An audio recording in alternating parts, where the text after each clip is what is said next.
Ladies and gentlemen, welcome back to another wonderful episode of the Ferris Wheel. I'm one of your co-hosts, co-creators, and co-conspirator, Ferris Kennedy. And in the booth to the left of me, the man who used to rock a rat tail back in the 90s, Dr. Ian Clark. And in the other studio with the glass window, just a little tap here, Stephen Wheeler. that man used to play a lot of poker with James Spader from the Blacklist. Oh, yeah. I read about that. So here we are, finally, Ian, the episode that you've been anticipated, and so it should be because it's, what, a 50th anniversary this year? It's the 50th anniversary this year, ladies and gentlemen, out in a podcast world. And I was thinking about this 50th anniversary of the Woodstock concert. And if you have never heard of Woodstock, as a friend, it's over for you. It's over. Just pull the plug, because it was the single big one. So we're going to take a look at Woodstock 50 years on. And it's important, if you're interested in music, if you're interested in pop culture, to know how it happened, why it happened, and how it influenced music today. And it sure did, especially concerts. Okay, the original poster of Woodstock read, "The Woodstock Music and Art Fair, an Aquarian Exposition in White Lake, New York, August 15th to 17th, 1969. 3 days of peace and music. Tickets cost $18 in advance, $24 at the door." By the way, I looked it up. $24 is about $160 today. So, where to begin?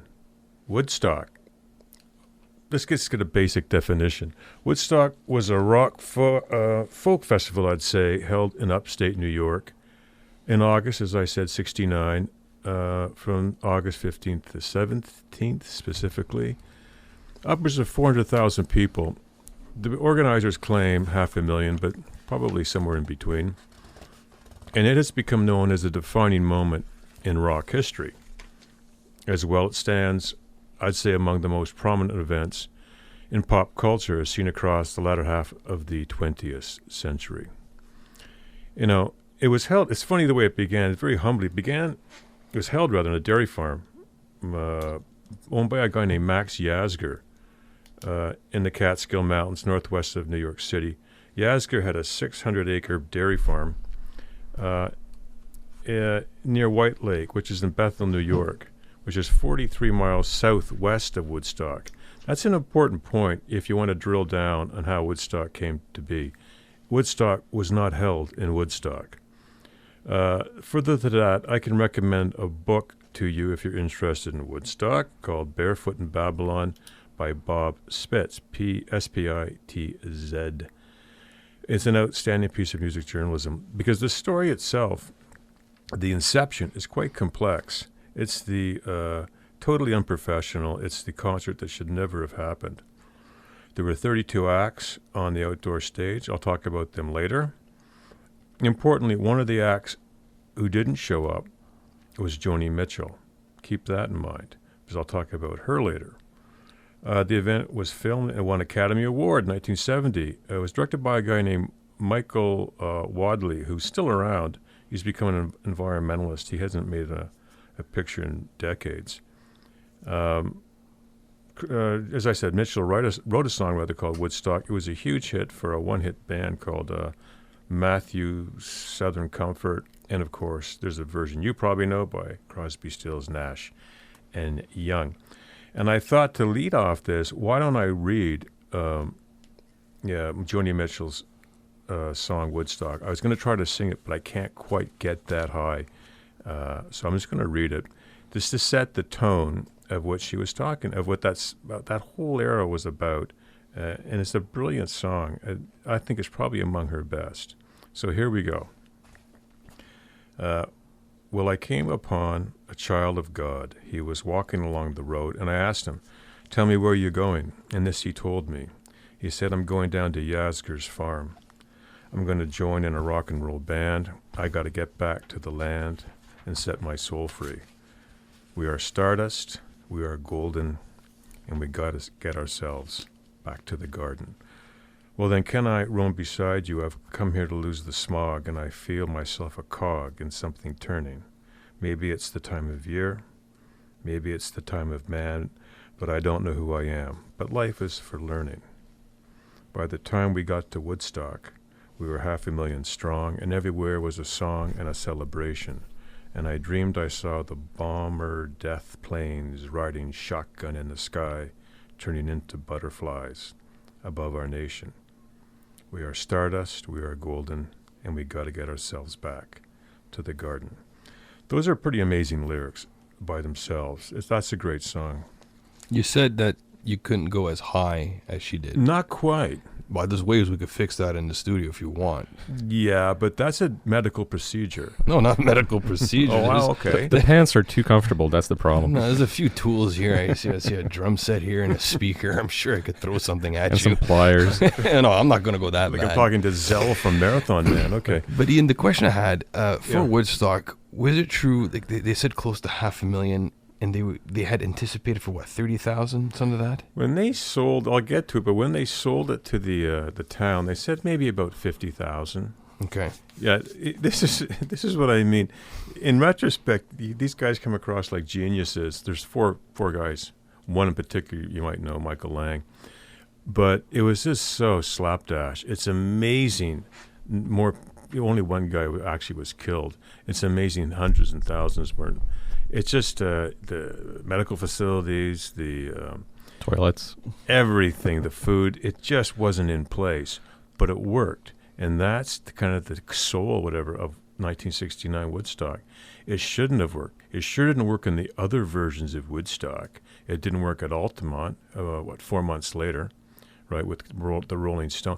So I'll get to that. It's a very bizarre story, Woodstock. So I'm going to talk about how it came together, the four guys. There was Michael Lang, Artie Kornfeld, Joel Rosenman, and a guy named John P. Roberts. I think they're all alive with the exception of Roberts. Roberts and Roseman financed the project. This is an interesting bit of trivia for our listeners. Roberts was heir to the Polydent denture adhesive fortune, and that is what financed Woodstock, ladies and gentlemen, was something for senior citizens, especially at that time.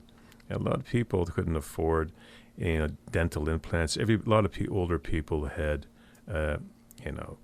just dental, whatever they called them, appliances, and they had required this kind of like a glue, and that's how this Roberts family made a fortune, and it financed Woodstock.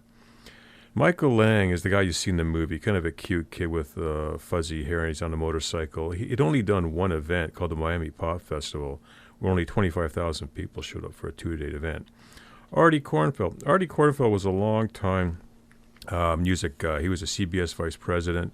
He had a hit record he wrote called Pied Piper. You can look that up. So he had connections. Early in '69, Roberts and Roseman were New York City entrepreneurs with money to burn. They famously placed an ad, I think in the New York Times, titled Young Men with Unlimited Capital. And one of the ideas that came to them was the construction of a recording studio. They named it Media Sound and started to make some plays on it. Okay, here's a vital connection. Lang and Kornfeld's lawyer, a guy named Miles Lowry, who had done legal work on Media Sound, suggested they contact Roberts and Roseman about financing a similar, smaller studio that Kornfeld and Lang hoped to build in Woodstock, New York. All right? That's the way this happened. So they all got together, and finally, Lang and Kornfeld said, we don't need a studio. What we need is a rock concert. And so they all kind of glommed on this, and that's the way Woodstock took place. From the start, there were differences in approach among the four. Roberts was disciplined. Lang was kind of hippy-dippy, passive-aggressive. And there were a lot of drugs going around this time with a few of these guys. You can see this in the movie. The original venue plan was for the festival to take place in a place called Wallkill, New York. Local residents shot that one down. And so they went off to a place called Saugerties, New York. That got shot down. So these guys are like wandering gypsies. They couldn't get a place, and time was ticking because they'd already announced the concert. And finally, they got in touch with a guy named Max Yasgur, who was in need of some money. And that's how it happened. That's how they got Yasgur's Farm. It was never designed to be a free concert. What happened is they got to Yasgur's Farm so late, the fences weren't in place. Kids started showing up early and just got in for free. And so they took an enormous bath, the organizers, on the concert. It was just it wasn't a money-making venture. Now, a lot of these so-called facts are always disputed by the real organizers, but the story goes in April 1969, Creedence Clearwater Revival signed on for the concert for $10,000. That's about $70,000 today. After CCR signed on, a lot of the bigger bands filed in behind them. Now, let's talk about Max Yasgur. No Max, no Woodstock. Max Yasgur, as I said, needed some money. He's a dairy farmer, and they're doing well, but he also needed some cash, and he had this strange soft spot for young people, for hippies. Most farmers didn't. Most so-called grown-ups didn't. And he did. He's a different kind of cat. You can look into him if you want to do some research. The organizers of the festival told Bethel, New York, the town, that they expected no more than 50,000 people. And as we know now, about 10 times that amount came. People of the town started to freak out because they sensed the number was wrong, so they posted signs. A few of them said, "Buy no milk, stop Max's hippie music festival." Somehow they got approval permits signed, and the concert stumbled on. But there really wasn't time to do it properly. So they put all their emphasis and all their workers on building sound towers, which you can see in the movie. They become iconic, you think of Woodstock, and a huge stage. The influx of attendees created a massive traffic jam. No, contrary to popular belief, New York State Thruway was not closed, but it was close. New York Governor Nelson Rockefeller was going to declare a state of emergency. He was talked out of it. All this stuff is hard to believe. I mean, these guys, if he had declared a state of emergency, it would have been pandemonium because they would have sent in National Guards. Boom. You saw what happened at Kent State when they did that. Jimi Hendrix was the last to perform at the festival. There's a massive bunch of delays. He got on a Monday morning at 8:30. What a great time for it to listen to Hendrix. By that time, there were only 30,000 people left. You know, That's a Blues Fest concert. Yeah. 30,000. 30,000. They're probably too stoned to leave. So when you see Hendrix playing at the Star Spangled Banner and all that stuff, there's only 30,000 kids there. It's not that many. But if you're interested in Jimi Hendrix, what he was wearing that day, his great clothes. If you're ever down to the Rock and Roll Museum in Cleveland, Ohio, I've been down there, and check out Jimi Hendrix's clothes. They're up on mannequins behind glass. He had gorgeous clothes if he had anything, and he had wearing a blue beaded white leather jacket with a fringe and a red scarf. It was great.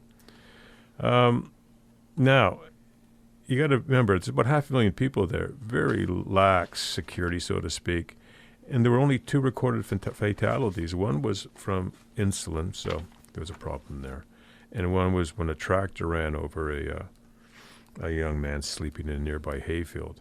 There were 2 bursts recorded at the concert, and that's really about the gist of it. We're going to get into who showed up, but first of all, I thought it'd be interesting just to tell you who didn't show up in terms of performers, because these guys most of them just kicked themselves.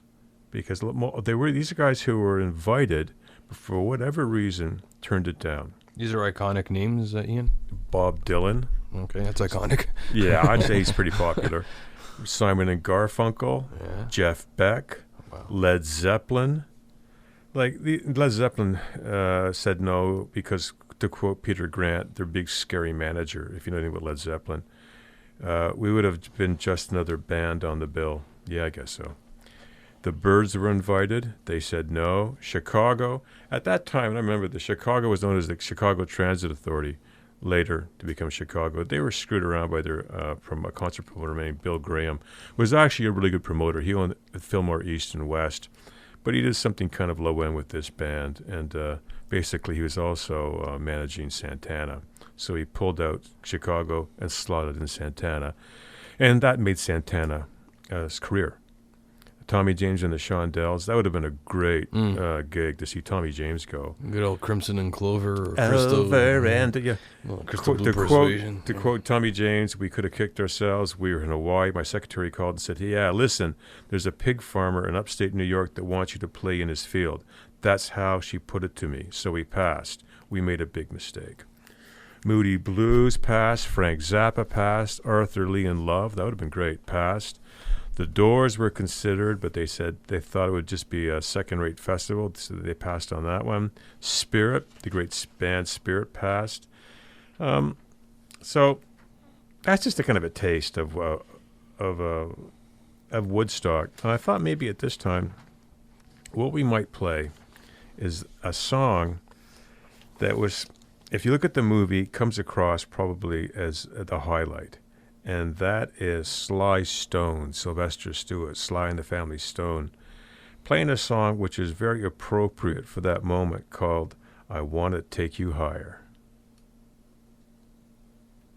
And we're back. Did you like that? Yeah, no, I remember that one. I They did that wanted- one. Was that what they didn't do that in Ghostbusters 2 or something when they threw? Maybe. It's been around for, I mean, it's in every movie, you know, it tries to funkify itself. Is Al Green part of that Sly and Stone? No, he wasn't part of it, but he was that kind of group. Yeah. Sly Stone definitely was ahead of his time. Yeah, no, that was no. I like that one. That it's got some Kick to it. Yeah, it's got some kick. It's got some kick. You know, Ian, I like the fact that, and I tell you this numerous times, during the time we've been doing this show and then we talk off air, we've been introduced to so many different songs and artists by, different generations. Obviously, Yeah. you're one generation, then fast forward 20 years, I'm in the similar generation. And then Wheels, you're I don't know what planet you're on sometimes with the stuff that you have, because he has I'm no birth certificate. yeah, because I'm looking at our playlist there, the one that Dr. Clark wants to call the fantasy list, and wow, I'll get Wheels, there. holy We'll get there. jeez, you got some good bands. I never even heard of half of these guys, but whatever. I'll do my critiquing later. Yeah. So that was Sly and the Family Stone. Here's micro trivia. Sly Stone was a Bay Area, San Francisco Bay Area DJ before he became a rock star. And he also sang in the church. He wanted a bizarre recording. You can get it, I think, on YouTube. Maybe it's a Sly Stone age 8 singing gospel music. It's very weird. So ask yourself, why is Woodstock important? Listen, it's not so much the groups that appeared. It's not the number of attendees. All of that. I think it represents an era, the same way the Great Gatsby represents an era. Okay, Woodstock, I think, offered for all to see the defining qualities of 1960s counterculture. So you've got the Kennedy and Martin Luther King assassinations, the Vietnam War. You've got the rejection of a 9-to-5 lifestyle. All those qualities you associate with flower power, right? Crystallized at Woodstock. It's hard to believe, for me anyway, that with over 400,000 people, there was no violence. There were no fights. Imagine the amount of drugs that went through that crowd. We introduced this with a clip about brown acid, right? It's become a catchphrase. Don't stay away from the brown acid. Don't try. A lot of these kids were just really zonked out in psychedelics. In fact, the biggest concern of the organizers once this thing got going is that people were actually going to die. When it started to rain, they were terrified of electrocution. So people just seemed to get along. No cell phones, no bottled water, not a lot of food. It shouldn't have worked, but it did brilliantly. Why it worked has to do with, overused word, but the zeitgeist of the hippies, which was a communally based perspective. Yes, they were naive. I remember them. Yes, they were idealistic. Yes, they took way too many drugs. But in the end, the core of their philosophy, peace and love, right, which Ringo does every day now, is what empowered them. Today we see it on greeting cards. But ironically, because everything's in, quotation marks now, right? Ian, I want to ask you something. Sure. Do you feel Woodstock is equivalent or more iconic than Live Aid in 1985? Wow, man, that is a great question. I wish I'd thought of something fairly clever to say about that one, but my gut feeling tells me it's more important because it's more well known. But with time, right? Live Aid was like 15 years later. Yeah. Maybe it'll balance out. But Live Aid for me didn't define a generation. Woodstock did. Live Aid was really about, just a bunch of people getting together and raising money using satellite communications and rock and roll. But I found was it mostly British bands for Live Aid? Yeah, a lot of British bands because Geldof and where it was, and Midge. Mid-year, yeah, where it was put together. But yeah, that's a great question. Well, next, I don't know, when it comes up in next of our shows and we're going to use an example of maybe whoever says a member of Queen or something, then you could probably say Live Aid. By the way, here's the answer. Well, yeah, recently the Live Aid 85 has become very famous because of the Queen's performance. Again, one of the defining performances in rock and roll. And I remember it, and they did blow everybody away. In 1980, total sidetrack here, 1985, Queen wasn't that cool. But that kind of concert, I don't know what it was, but it kind of made them cool. It was very strange. Yeah, I agree, because watching the movie and then it's just reading bizarre. the facts after, there's a lot of interesting stuff. Wheels, did you watch it yet? Not yet, no. I have it at home. I figured Ashley wanted me to. She loved the movie, and I don't blame her. It was a really good movie. Yeah, I mean, it's surprisingly good. We're doing a sidebar here, but usually rock and roll biopics just bark. They don't do very well. Now and then you luck in, and that was a great movie. Let me wrap it up here. 50 years, 1969. Max Yasker's long gone, and the fields are empty, so to speak. The hippies have become grandparents. What we're left with is not just a CD or a movie or memorabilia or even nostalgia, but an idea, right? And that's why it's important. Woodstock stands as a kind of golden totem, so to speak. Certainly mythologized, and boy, is it mythologized. The baby boomers did a great job of mythologizing everything they do. Yet it somehow conveys an eternal truth. Maybe Joni Mitchell was right. Maybe it was all about trying to get back to the garden. So with that said, I'm going to wrap up my little yapathon here with Joni Mitchell's song. This is Joni Mitchell singing Woodstock. And we're back. Okay, what did I tell you? There's something about that song and the way she sings it. She just knocked it out of the park. I think it's, the top 5. Is she Canadian? Yep. Winnipeg. Yeah. Winnipeg. And very interesting woman. She's been through some tough times recently. She was originally slated to perform at Woodstock, but canceled at the urging of her manager, a guy named David Geffen. Probably heard of him. Yeah, Geffen Records. Hey, yeah.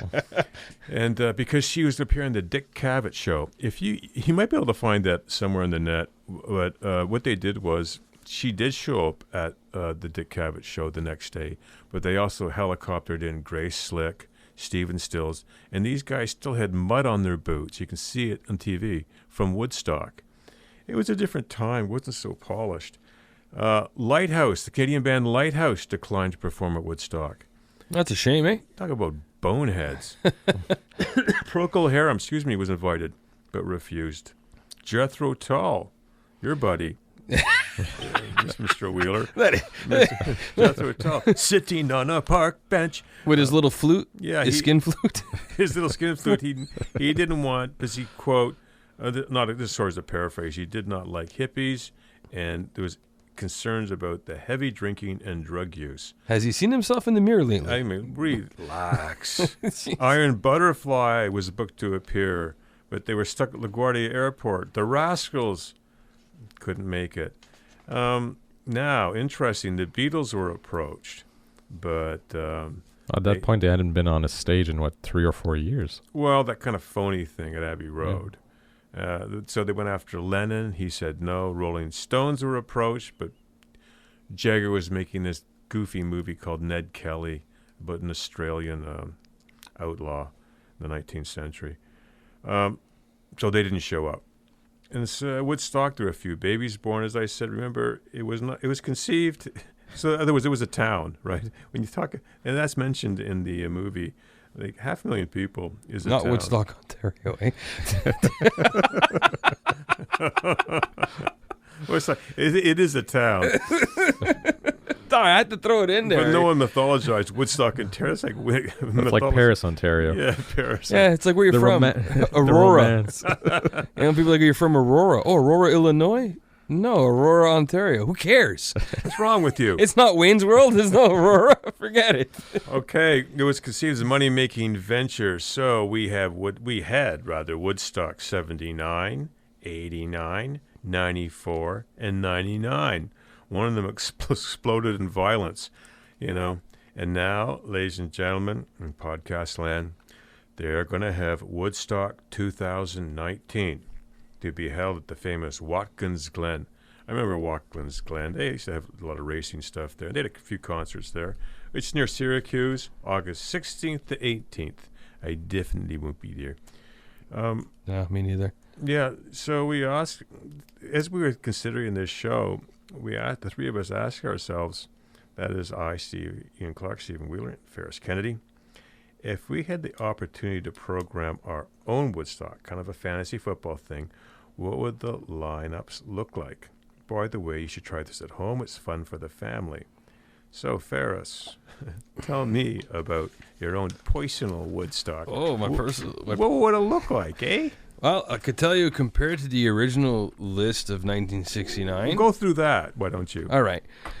So the original lineup on day one in 1969, they had Richie Havens, Sure. Swami Satchidananda, Sweetwater, Bert Summer, Tim Hardin, Ravi Shankar, a girl named Melanie, Sure.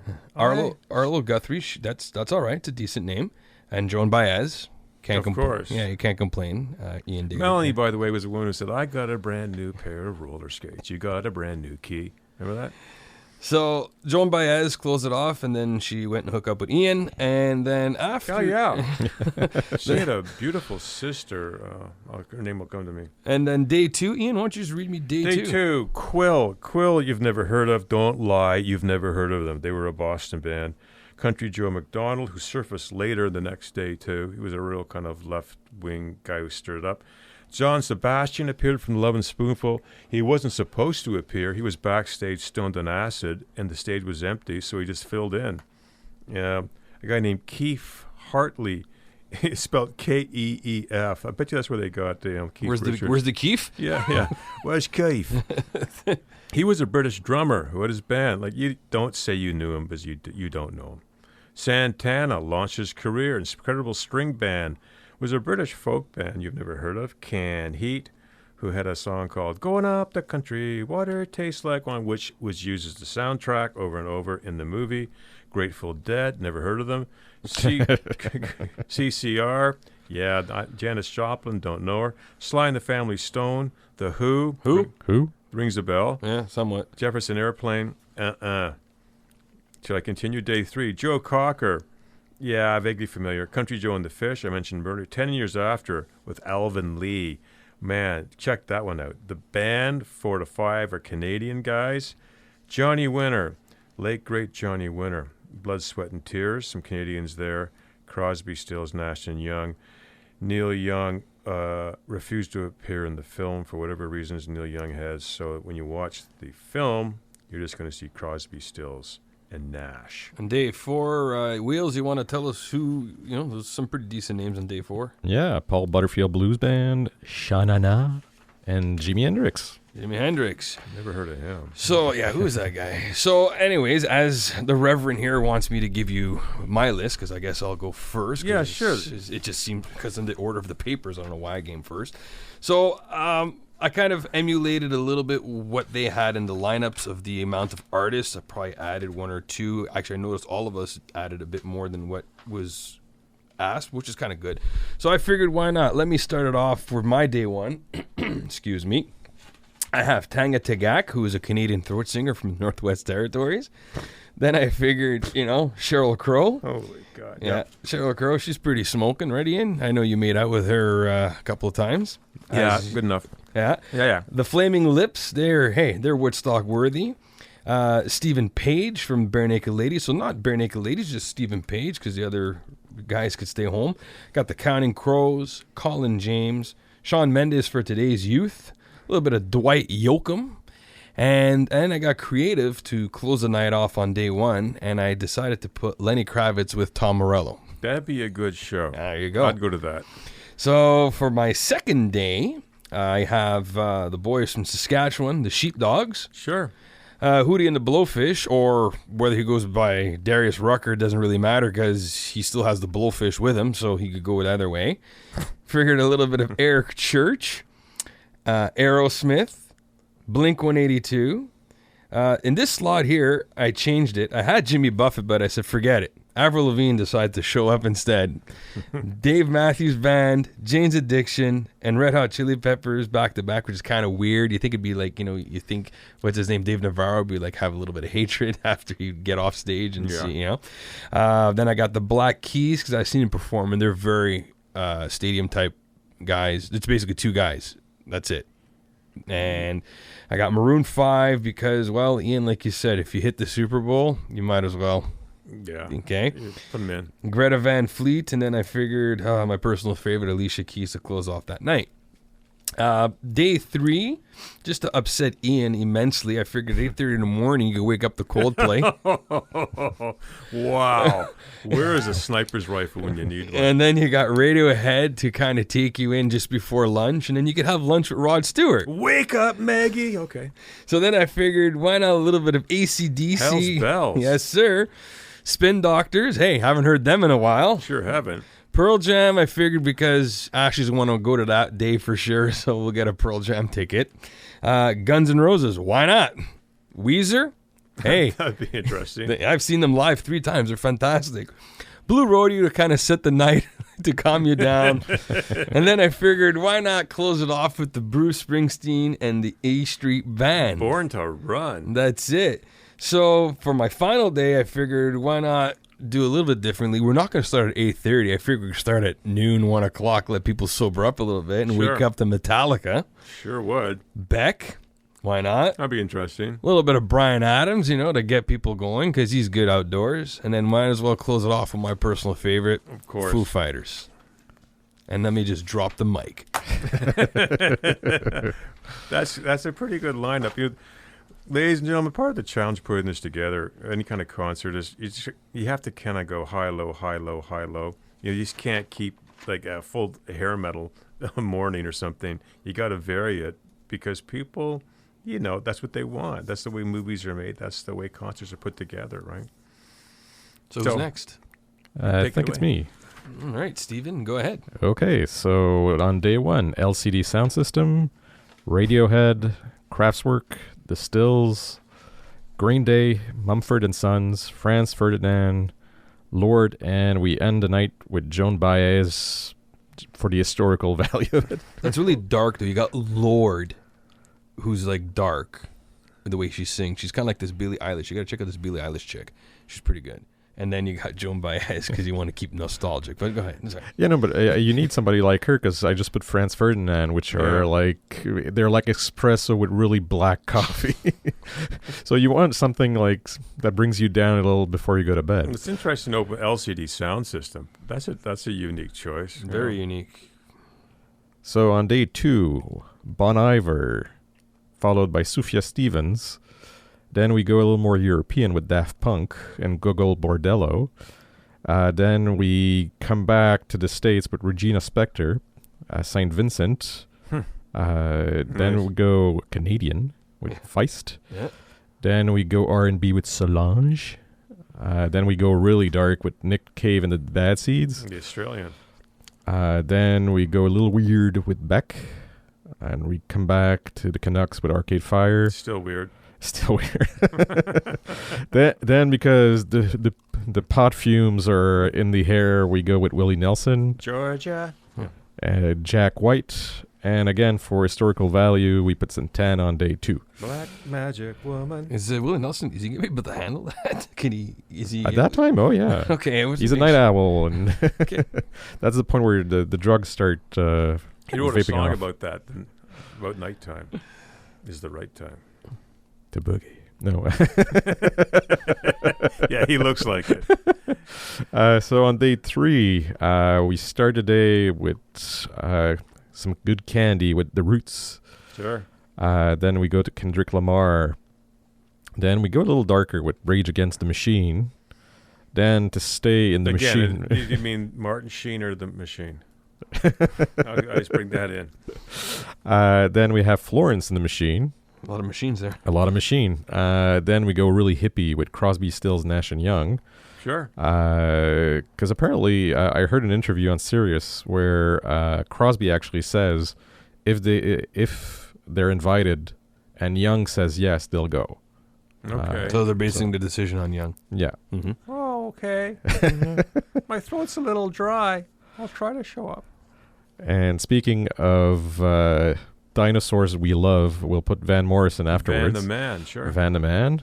Then we go a little more jazzy with John Baptiste and Stay Human. Then we bring in the Canucks again with Metric. And we end the night with Childish Gambino. Wow. Did you see his video, This Is America? Yeah. No. Holy jeez. Okay, go. But he's an amazing performer. Yeah, I know. He's great. He's immature, though. Well, Childish. that's Woodstock. He's childish. He's childish. Okay. At least you have a warning in the name. And on day 4, we go all out with Bjork. Talk about immature. Jesus.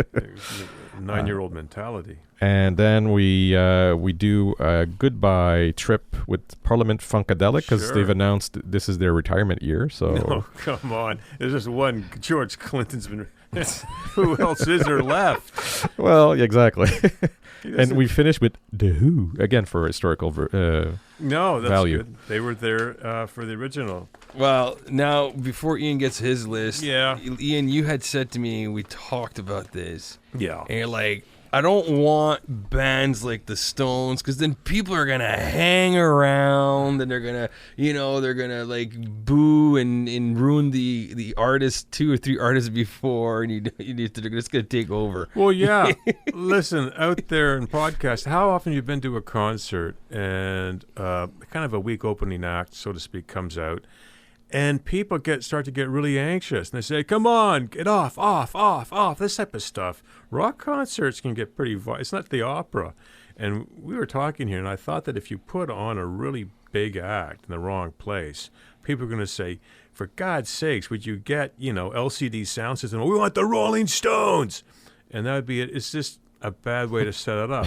So if you have a band like, I don't know, Paul McCartney or whatever, Rolling Stones or The Who, you got to be careful where you place them, right? Because they're so damn popular. They can pull all the air out of the stadium. So that was the point there. We should also add that these are all viable. Everybody we're talking about here is actually alive. Mm-hmm. Like we're not putting in. A lot of the people from the original Woodstock, of course, have passed away. It was 50 years ago. But there are guys like Santana, The Who, are still around. Sly Stone isn't really performing anymore. He's in really rough shape, mostly because of drugs. So, these are all possibilities. So, Ian, what's your list? I'm going to open up with Carole King. Why not? What a great, mellow, classic way to open up. And she can just sing both sides of Tapestry, and she'll nail it. Plus, I mean, right now she's really big because the musical comedy on her life is really big. I know. They had somehow, usually it does don't. They had one on Dylan that bombed. Carole King, with her husband, Jerry Goffin, they wrote great songs, and it's undeniable. And another show I'm going to be talking about Carole King and Tapestry is until, I guess, Rumors, it was the best-selling album of all time. So, yeah, kind of influential. Carole King can open it up. And then I thought to transition out of that, I'm going to go with the Eagles. I know, one member, Fry's dead, but listen, we'll transition with them because they're kind of, I don't know, country folk, rock. But it'll pull us out of Carole King and get us into Blondie. I thought Blondie would be a neat choice because they're almost the newest band we have for a while with My Fantasy Woodstock, and it'll get the crowd going. To settle them down a little bit, with a bit of variation, let's go into Jeff Beck. So a lot of instrumentation stuff. We're not going to have a riot, But with to further that, Paul Simon. And now, Paul Simon is pretty mellow, especially now. It's in the 70s. So we'll pick it up a bit with Duran Duran, good dance band. And then we're going to just clear the palette with Tom Jones. Guys like Tom Jones, kind of retro chic guys, work well. I've seen them in concerts. They're great. Plus, but you'll need roadies to pick up all the bras from the stage. And panties, because he can still do it. Mm-hmm. And then we're going to go into David Byrne of the Talking Heads, who's, probably sing some old Talking Heads song. And to top it off, we're going to go with Iggy Pop, because Iggy is a great nighttime performer, so to speak. Day 2, let's start with Cat Stevens, Yusuf Islam, because he's great with popular songs from about 40 years ago. And everyone can sing along. We can get the morning going, leading to John Fogerty. I didn't say CCR, I said John Fogerty. John Fogerty, one of the most bitter rockers alive today.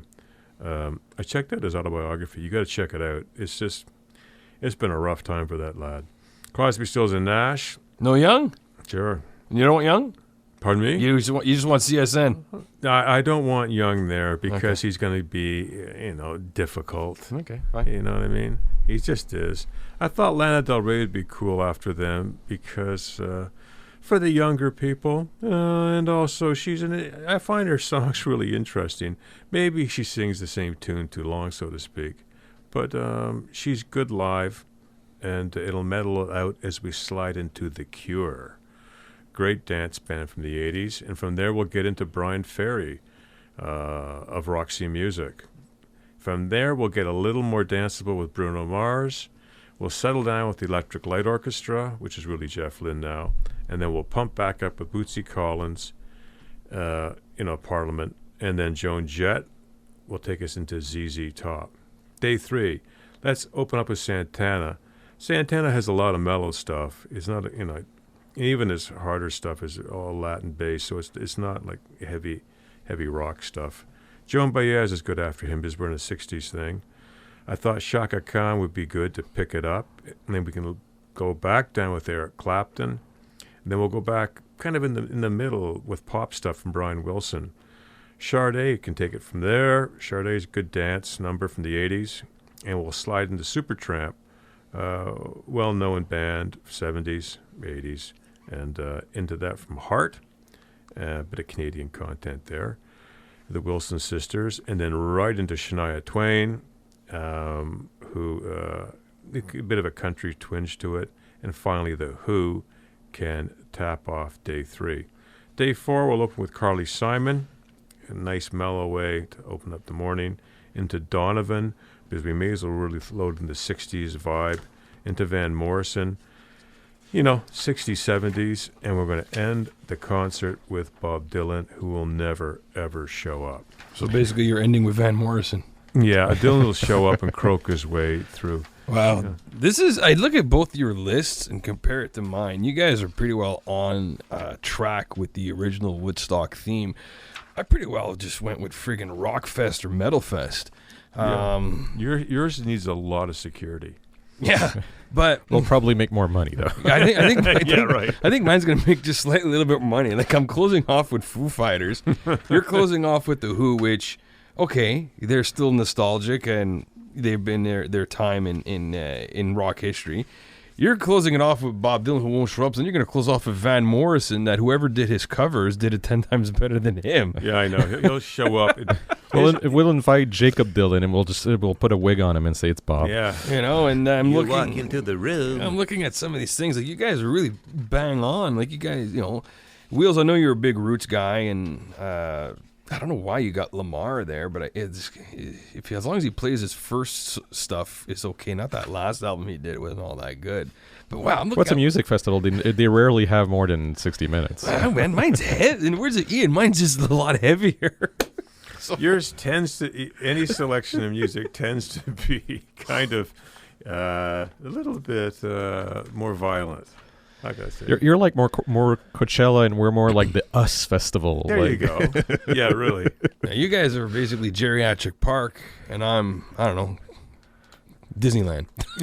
I guess you're Geriatric Park. You know, there comes a point where you're at a concert, you really don't want a stream of hot vomit down your back. You want to see the concert. So I'm surprised you didn't put Bruce Cockburn on your list. because that guy's he's a crazy partier. He sets his hair on fire, he greases his body, and runs around in a thong. That's why I didn't want him. He's a troublemaker. Bruce Cockburn's insane. This is pretty good. So, do you want to end it off with a Who song, Ian? Before we do, Yeah. I would say, to add to the fact that you said it was a cultural zeitgeist moment. Sure.